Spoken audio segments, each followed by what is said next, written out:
Good morning. Morning మ్యాగజైన్కి స్వాగతం. ప్రముఖ దినపత్రికలో వస్తున్న వార్తలు వెనక జరుగుతున్న పరిణామాలు చూద్దాం.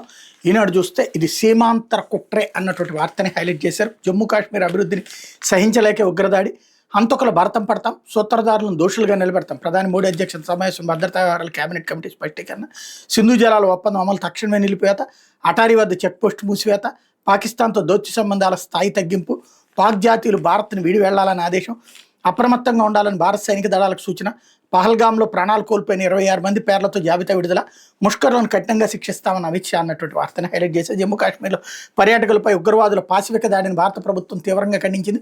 ఈ నర్మేదానికి పాల్పడిన ముష్కర్ను శిక్షించడంతో పాటు వాళ్ళని ఎగదోస్తున్న శక్తులను బాధ్యులుగా నిలబెడతామంటూ పాకిస్తాన్ గట్టిగా హెచ్చరించింది. సీమాంతర ఉగ్రవాదాన్ని వీడే వరకు ఆ దేశం పట్ల కఠినంగా వ్యవహరించాలని నిర్ణయించింది. దౌత్య సంబంధాల స్థాయిని తగ్గించింది. ప్రధానమంత్రి నరేంద్ర మోడీ అధ్యక్షతన బుధవారం ఢిల్లీలో జరిగిన భద్రతా వ్యవహారాల కేబినెట్ కమిటీ ఈ మేరకు పలు కీలక నిర్ణయాలు తీసుకుంది. సరిహద్దుల్లో భద్రతా బలగాలను అప్రమత్తం చేసింది. పహల్గాం ఉగ్రదాడిని ఖండిస్తూ పలు దేశాలు భారత్కు సంఘీభావం ప్రకటించే ఉగ్రవాద నిర్మూలన కృషిలో అండగా నిలుస్తామని తెలిపాయి. మంగళవారం నాటి ఘటనలో మృతి చెందిన 26 మంది పేర్లను వెల్లడిస్తూ అధికారులు జాబితా విడుదల చేశారు. ఉగ్రదాడి నేపథ్యంలో జమ్మూ కాశ్మీర్ నుంచి పర్యాటకులు స్వస్థలాలకు తిరిగి వెళ్తున్నారు. కాశ్మీర్ వచ్చేందుకు హోటళ్లు, రైళ్లు, విమాన టికెట్లను రిజర్వ్ చేసుకున్న వాడు వాటిని రద్దు చేస్తున్నారు. పహల్గాంలోని ఘటనా స్థలాన్ని పరిశీలించిన కేంద్ర హోంమంత్రి అమిత్ షా బాధిత కుటుంబ సభ్యులను పరామర్శించారు. శ్రీనగర్కు తరలించిన మృతదేహాలకి నివాళులర్పించారన్నటువంటి వార్తను హైలైట్ చేశారు. ఇప్పుడు దేశమంతా సమైక్యంగా నిలబడాలి, కేంద్రం చేపట్టే ప్రతి కార్యక్రమానికి సంఘీభావం, దేశ సుస్థిరత సమగ్రతను దెబ్బతీసే శక్తులను ధీటుగా ఎదుర్కోవాలి. ముఖ్యమంత్రి చంద్రబాబు ఉగ్రదాడి మృతులకు నివాళి. దేశానికి ఎంతో కీలకమైన కాశ్మీర్లో ఇటీవల ఎన్నికలు నిర్వహించి ప్రజాస్వామ్యాన్ని పునరుద్ధరించారు.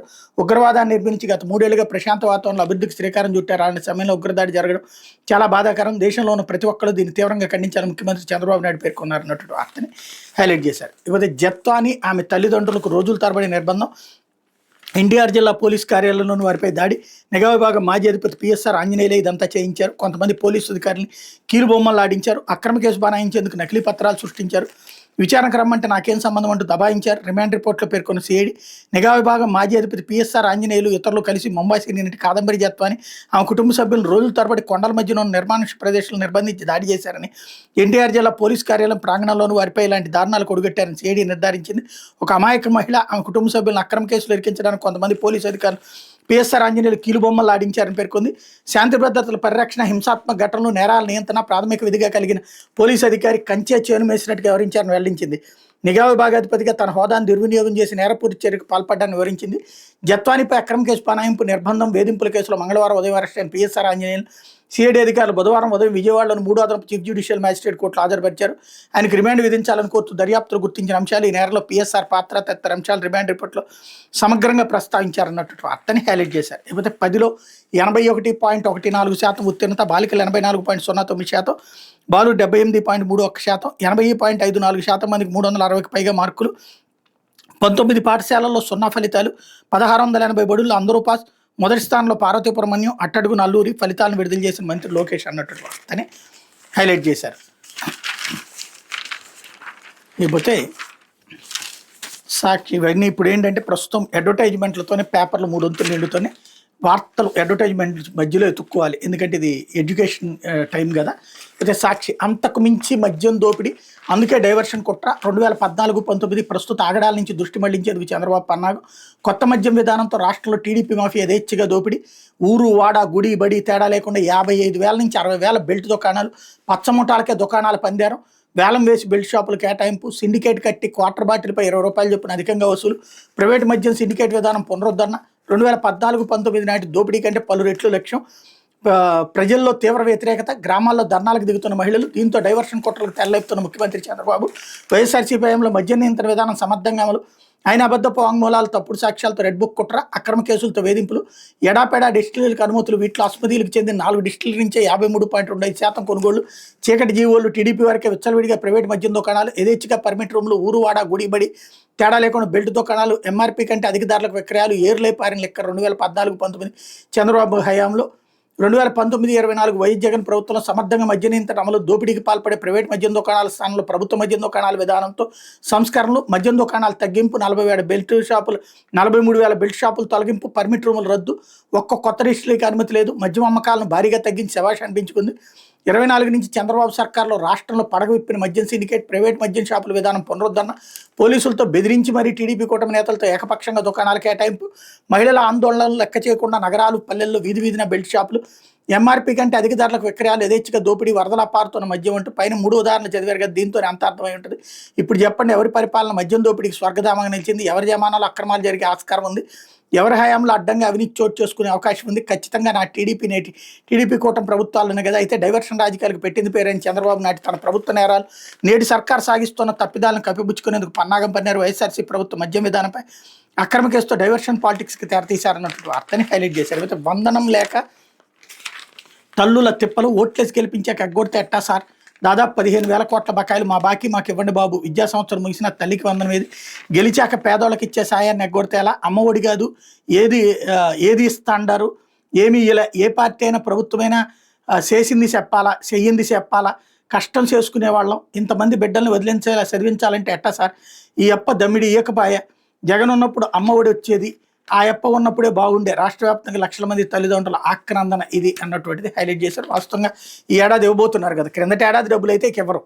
అయితే వీళ్ళు సాక్షి ఏం రెచ్చగొట్టాలనుకుంటుందంటే, క్రిందటి ఏడాది బాకీ పెట్టారు, ఆ డబ్బులు కూడా ఇవ్వండి అని చెప్పే ప్రయత్నం. ఈ ఏడాదికి తల్లికి వందనం ఎంతమందికైనా ఇస్తామన్నారు కదా, మేబీ వచ్చే నెలలో ఇస్తారనుకుంటాను. దాన్ని ఈ లోపుగా ఈ కోణంలో క్రిందటి ఏడాది బాకీ పడ్డారని చెప్పిచ్చే ప్రయత్నం చేస్తున్నారు అనమాట. ఇకపోతే కమిషన్లు అంతకుముందు సీజ్ ద షిప్, కమిషన్లు అందాక don't stop the ship. Ration బియ్యం ఎగుమతికి పచ్చ జెండా, 12,000 టన్నుల ఎగుమతికి ఆర్డర్. మిల్లర్లతో కీలక మంత్రి బియ్యంకుడి మంత్రాలు, ఏ ఇబ్బంది ఉండదు, అంతా తాను చూసుకుంటానని భరోసా. సేకరణ బాధ్యత కొమరిపాలెంలోని బడా మిల్లర్కి అప్పగింత. ఎన్ని టన్నులు ఇస్తారో చెప్పండి అంటూ మిల్లర్లకు ఫోన్. సీఎం డిప్యూటీ సీఎం మంత్రి నాదేళ్ల తీర్పై ప్రజల్లో చర్చ అంటూ విదేశాలకు రేషన్ బియ్యం తరలించి కోట్లు కొల్లగొట్టేందుకు కూటమి నేతలు తలుపులు బార్లా తెచ్చారు. కమిషన్ల కక్కుర్తితో పీడీఎస్ బియ్యం ఎగుమతికి అనుమతిస్తామని ముందుకొచ్చారు. కాకినాడ పోర్టు ద్వారా ఎగుమతి చేసేందుకు చురుగ్గా ఏర్పాటు చేస్తున్నారు. తూర్పు ఆఫ్రికా దేశాలకు 12,000 టన్నుల బియ్యం ఎగుమతి కోసం వచ్చిన అనుమతిని ఆసరాగా చేసుకుని రేషన్ బియ్యాన్ని విదేశాలకు తరలించేందుకు పక్కా ప్లాన్ సిద్ధమైంది అన్నటువంటి వార్తని హైలైట్ చేశారు. ఇకపోతే ప్రపంచ సాగు భూములు 15% కలుషితం, 24.2 కోట్ల హెక్టార్ల వ్యవసాయ భూమిలో విషపూరిత భారలోహాలు, 140 కోట్ల మంది ఆరోగ్యంపై ప్రతికూల ప్రభావం తాజా అంతర్జాతీయ అధ్యయనంలో వెల్లడైంది అన్నటువంటి వార్తని హైలైట్ చేశారు. ఇకపోతే ప్రైవేటీకరణ దిశగానే విశాఖ స్టీల్ అన్నటువంటి వార్తని హైలైట్ చేసిన సాక్షి. త్వరలో మరోసారి వీఆర్ఎస్ మరో 2,500 మంది ఉద్యోగులు పంపించాల ప్రణాళిక.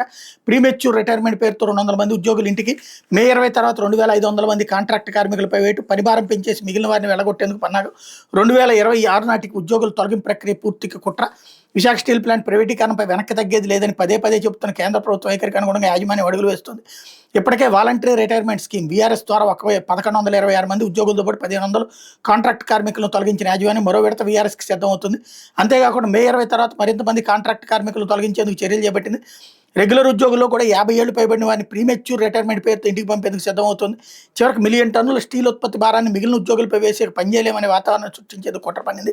2026 నాటికి తొలగింపు ప్రక్రియను పూర్తి చేసేందుకు కూటమి ప్రభుత్వం అండతో యాజమాన్యం అడుగులు వేస్తుంటే తెలిసింది. వాస్తవానికి స్టీల్ ప్లాంట్ ఉత్పత్తి సామర్థ్యానికి అనుగుణంగా ఉద్యోగుల సంఖ్య ఉండాలి. సేల్ సంస్థ 20 మిలియన్ టన్నుల ఉత్పత్తి సామర్థ్యం కలిగి ఉండగా 57,000 మంది రెగ్యులర్ ఉద్యోగులు పనిచేస్తున్నారంటే సగటున 1 మిలియన్ టన్ను ఉత్పత్తి సామర్థ్యాన్ని 2,850 మంది ఉద్యోగులు ఉన్నారు. కానీ విశాఖ స్టీల్ ప్లాంట్ పరిస్థితి ఇందుకు భిన్నంగా ఉంది. విశాఖ స్టీల్ ప్లాంట్ పూర్తి స్థాయి సామర్థ్యం 7 మిలియన్ టన్నులు, 3 మిలియన్ టన్నులు. రెగ్యులర్ ఉద్యోగులు 10,967 మంది, కాంట్రాక్ట్ కార్మికులు 12,500 మంది ఉన్నారు.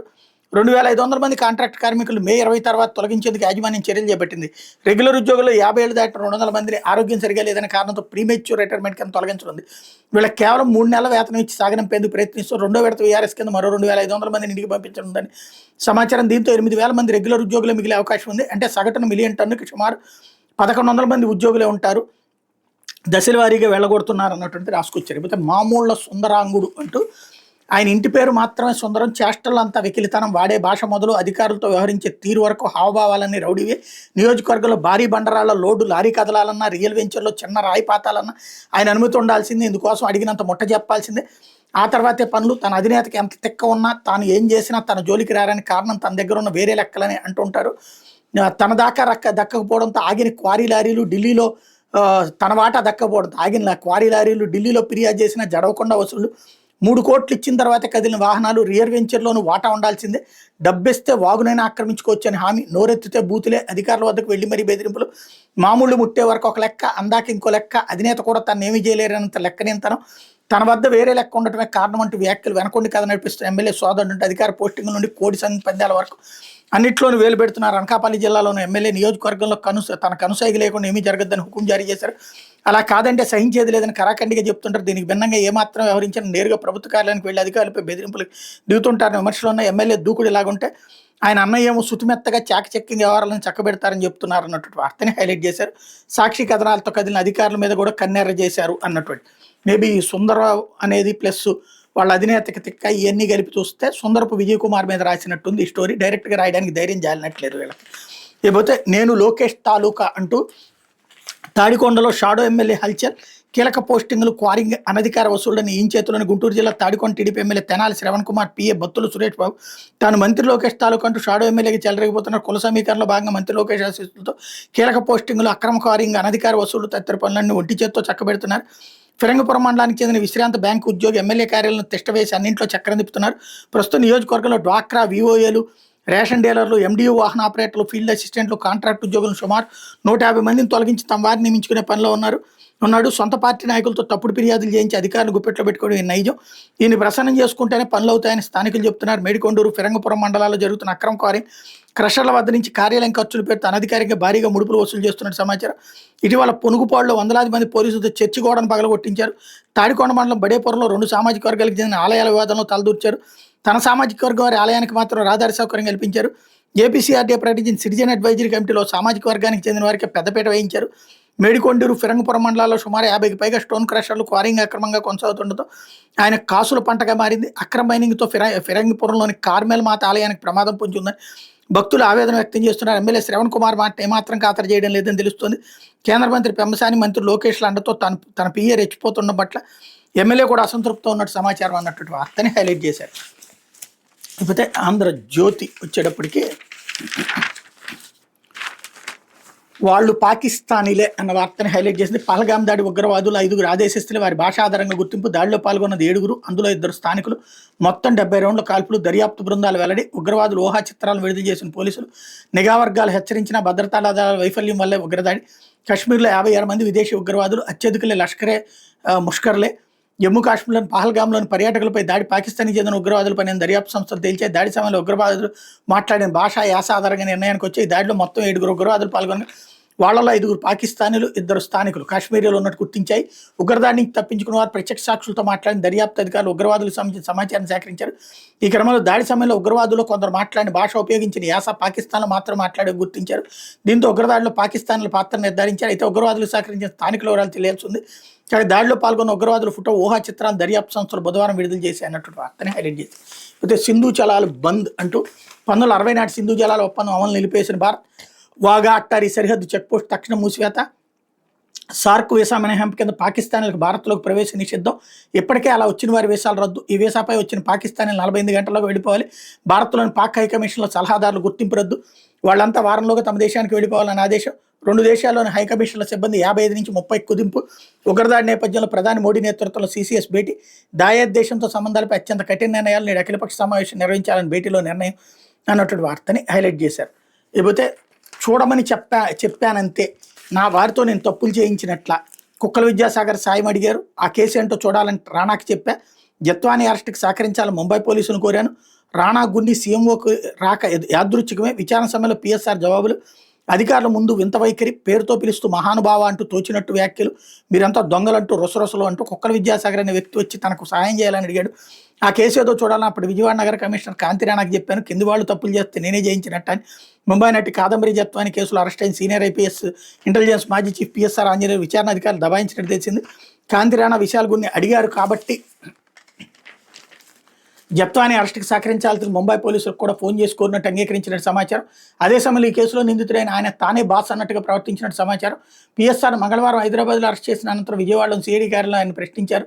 కర్నూలు రేంజ్ డీఐజీ కోయ ప్రవీణ్, విజయవాడ సిఐడి ఆర్ఓ ప్రసాద్ కలిసి విచారణ జరిపారు. ఈ సందర్భంగా పిఎస్ఆర్ విచారణ అధికారిపై రొసరొసలాడుతూ మహానుభావాన్ని వ్యంగ్య వ్యాఖ్యలు చేస్తూ పేరుతో పిలుస్తూ వింతగా వ్యవహరించినట్టు సమాచారం. విచారణ సమయంలో తర్వాత ప్రశ్న ఏమిటో త్వరగా అడుగు ప్రవీణ్ అని రెట్టించినట్టు తెలిసింది. విచారణలో ఇచ్చిన వాంగ్మూలం ఆధారంగా రిమాండ్ రిపోర్టు తయారు చేసి పిఎస్ఆర్ చేతిలో పెట్టినప్పుడు దాన్ని చదువుకుని మీరంతా దొంగలని నిందిస్తూ సంతకం చేసినట్టు విశ్వసనీయంగా తెలిసింది. విశ్వసనీయ సమాచారం ప్రకారం పిఎస్ఆర్ని అడిగిన ప్రశ్నలు ఆయన ఇచ్చిన సమాధానాలు ఇవి. చూడు ప్రవీణ్, నీ దగ్గరికి ఏది కాదంబరి జత్వాని కేసు విషయంలో కాంతిరాణ విషయాల గురిపై ఎందుకు ఒత్తిడి చేశారని, చూడు ప్రవీణ్, నీ దగ్గరికి ఎవరో ఒకరు వచ్చి సాయం చేయమని అడిగితే ఏం చేస్తావు, ఆయన సమస్యలో న్యాయం ఉంటే సాయం చేయమని ఏ పోలీసు అధికారికి ఎస్హెచ్ఓకి ఫోన్ చేసి చెప్తావు, అంతే కదా. ఫోన్ చేసినంత మాత్రం కింది స్థాయి అధికారులు చేసిన తప్పులు నువ్వు చేయించినట్ట. కుక్కల విజయసాగర్ నా దగ్గరకు వచ్చి ఓ మాటగా చెప్పమని అడిగారు. ఆ కేసు ఏంటో చూడమని చెప్పాను. దానికి నేను ఎలా బాధ్యుడిని అవుతాను, మీరంతా దొంగలు. కాంతిరాణ గున్నీని సీఎంఓకి ఎందుకు పిలిపించారు? నిఘా విభాగం అధిపతి హోదాలో ఏ విషయాన్నైనా అప్పట్లో సీఎంతో పంచుకునేవాడిని. ఇంతకుముందు ఇంటెలిజెన్స్ చీఫ్లుగా పనిచేసిన వాళ్ళు కూడా అదే చేశారు. అక్కడ కాంతిరాణ విషయాలు గున్ని యాదృచ్ఛికంగా వచ్చి ఉంటారు అన్నటువంటిది. జత్వానిపై కేసు నమోదు చేయాలని కాంతిరాణ గున్నెలపై ఎందుకు ఒత్తిడి తెచ్చారంటే కుక్కల విద్యాసాగర్ అనే వ్యక్తి నన్ను కలిసి తనకు వచ్చిన ఇబ్బంది చెప్పి సహాయం చేయాలని కోరారు. ఆయన కేసు ఏంటో చూడాలని కాంతిరాణకు సూచించాను. ముంబై పోలీసులకు కూడా ఫోన్ చేసి సహకరించాలని అడిగారు కదా. ముంబైలో ఉండే జత్వానిపై కేసు నమోదు చేశాం, అరెస్ట్ చేయాల్సిందిగా ఉందని కాంతిరాణ విషయాల గురించి నాకు తెలిపారు. వాళ్ళిద్దరికి సహకారం అందించాల్సి ముంబై పోలీసులు ఫోన్ చేసి చెప్పాను. మీరు ఉపయోగించిన ట్యాబ్ ఎక్కడ? సర్వీస్లో ఉన్నంత వరకు సెల్ ఫోన్ తప్ప ట్యాబ్ ల్యాప్టాప్ ఏనాడు ఉపయోగించలేదు. మళ్ళీ అదే ప్రశ్న అధికారి వేగే చెప్పాను కదా మహానుభావ. 5 ఏళ్ల పాటు నా వద్ద పనిచేసిన గన్మెన్ సీసీలు ప్రస్తుత ప్రభుత్వంలో కూడా పనిచేస్తున్న వాళ్ళని విచారిస్తే నేను ట్యాబ్ ఉపయోగించానో లేదో తెలుస్తుంది. అవసరమైతే అప్పుడు సీఎంగా ఉన్న జగన్ ఇంటి సీసీ కెమెరాల ఫుటేజ్ని పరిశీలించండి.